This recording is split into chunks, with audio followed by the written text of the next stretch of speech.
Wala namang namomonitor ang Philippine National Police na anumang banta sa buhay ni KOJC leader Apollo Kibuloy, kaya wala umanong dahilan para hindi ito sumuko at harapin ang mga kasong nakasampa laban dito.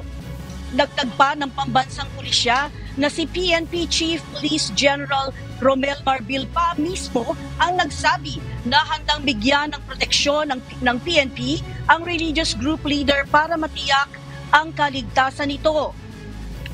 Halos kalahating buwan nang hinahanap ng PNP si Kibuloy sa loob ng KOJC compound at aminado ang mga ito na pagod na sila at marami na anya ang nagkakasakit sa kanilang mga tauhan. Kaya panawagan nila kay Kibuloy, sumuko na para